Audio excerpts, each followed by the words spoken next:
Today, Hard Talk is in a corner of Europe which is stuck in political and strategic limbo. Welcome to Transnistria, a sliver of territory inside Moldova, which for the past 2 decades and more has been in the hands of pro-Russian separatists. My guest today is the self-styled president of Transnistria, Yevgeny Shevchuk.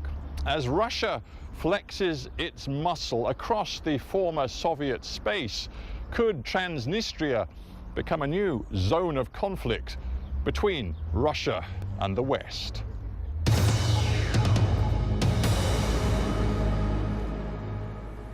Yevgeny Shevchuk, welcome to Hard Talk. There is something quite extraordinary about your small territory. It looks and it feels like the Soviet Union never went away. Do you see that as a sign of success? Ну, это впечатление субъективное у каждого. Во-первых, Приднестровье, она как страна, она уникальна с точки зрения непризнания. Есть определенные сложности, проблемы. Где-то мы сохраняем историю, где-то развиваем в меру наших возможностей. Поэтому у некоторых формируются разные впечатления.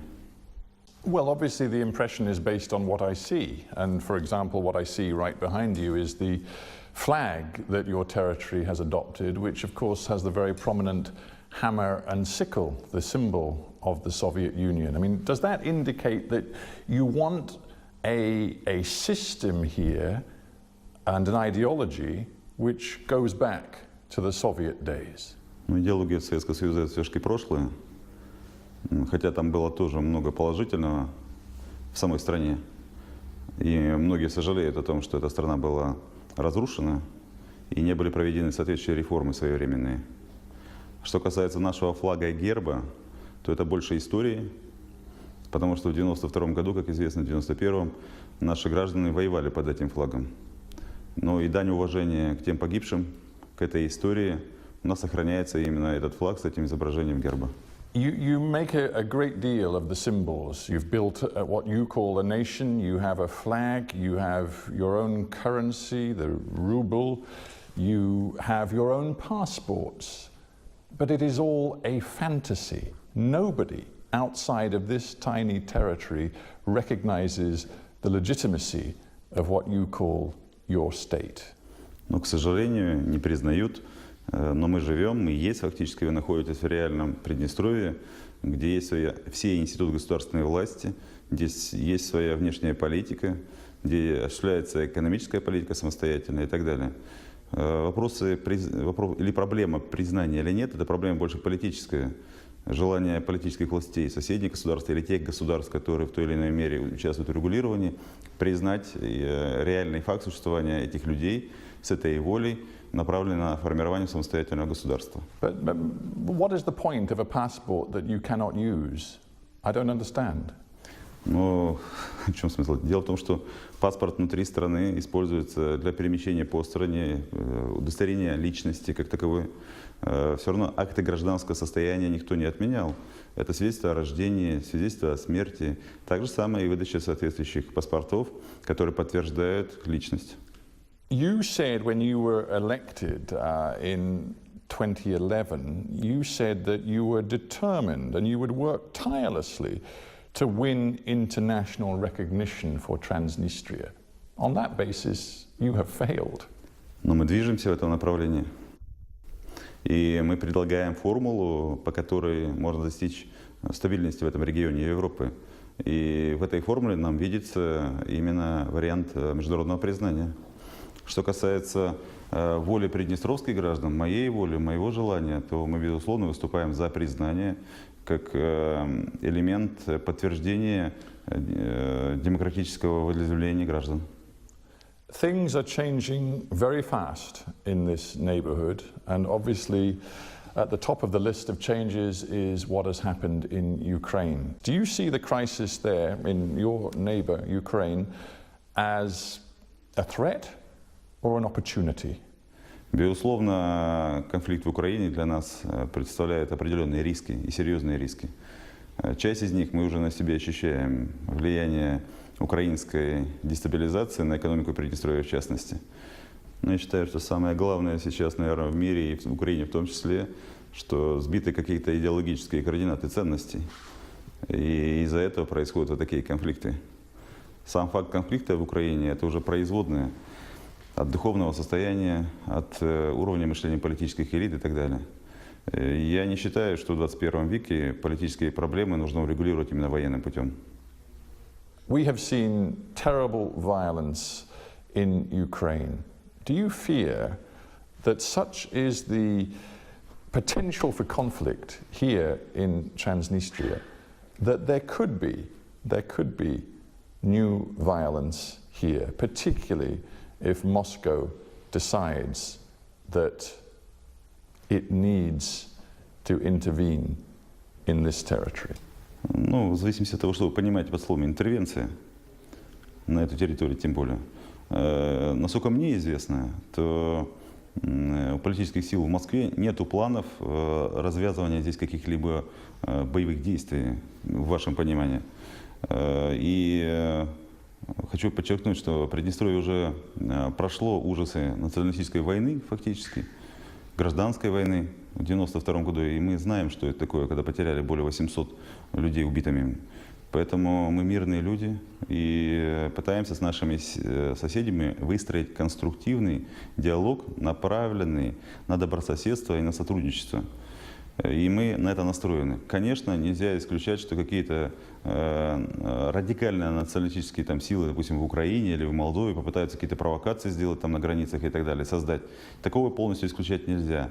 Но мы надеемся, что хватит благоразумия у государственных органов власти и в Киеве, и в Кишиневе для того, чтобы не развязывать конфликт в более горячей стадии.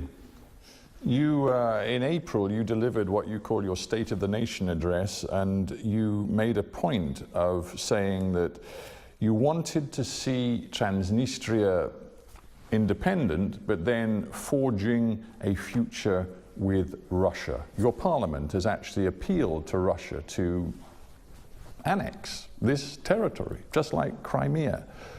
Is that really the lesson you draw from what has happened in Ukraine, that you want Russia to annex you? Я хотел бы изменить тут некоторые определения. Вопрос не стоит об аннексии.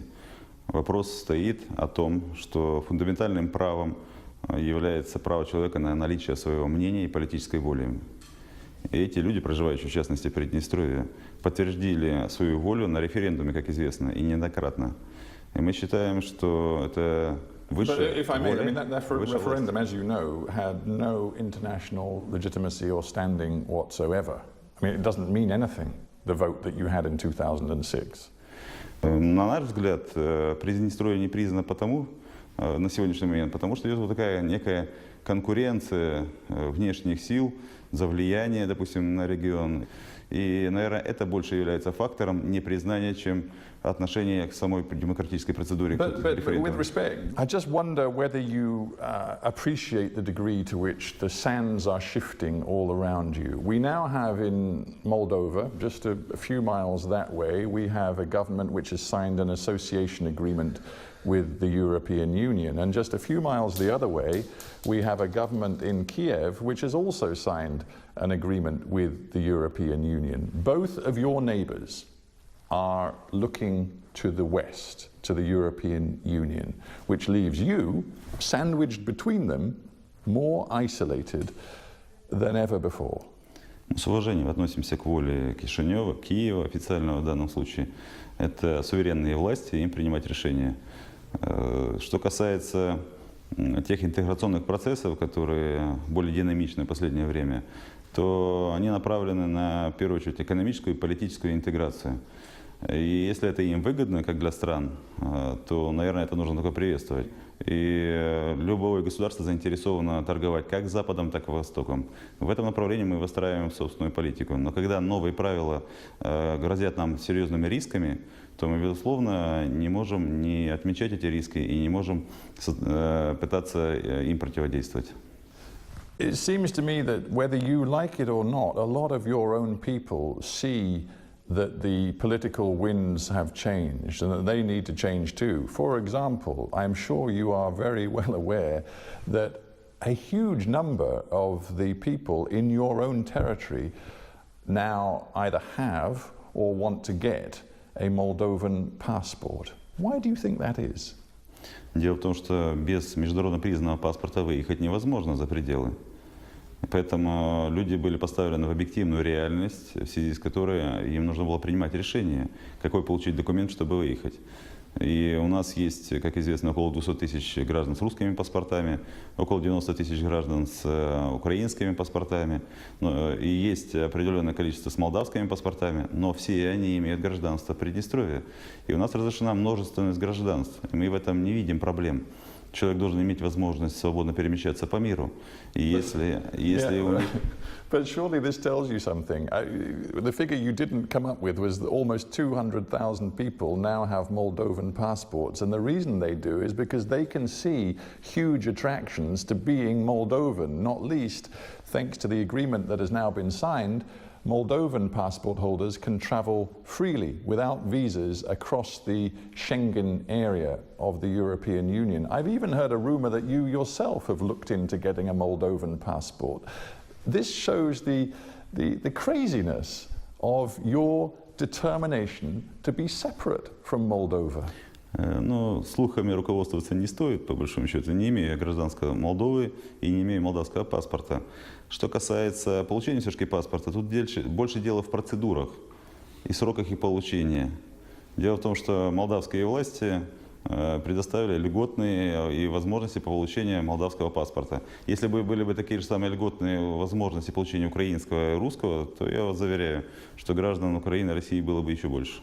Do you not accept that looking forward and looking at the economic situation in your territory and considering where the economic potential lies for your people, it would be better for your people to make a future with Moldova than to continue to look east to Russia, a territory which you are separated from by hundreds of miles?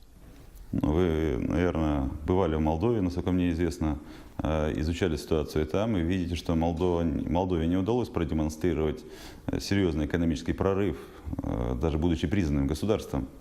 Поэтому примера экономического развития в Молдове как такового бурного нет.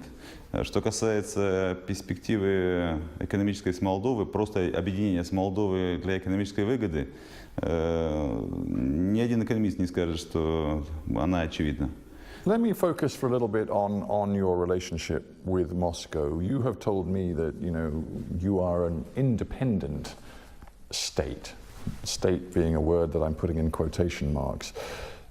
You aren't independent at all. If one looks at the facts of your territory and how it works, you are totally reliant on Moscow. Let's start with gas supplies, energy. You basically do not pay for the energy, the gas that you get from Gazprom.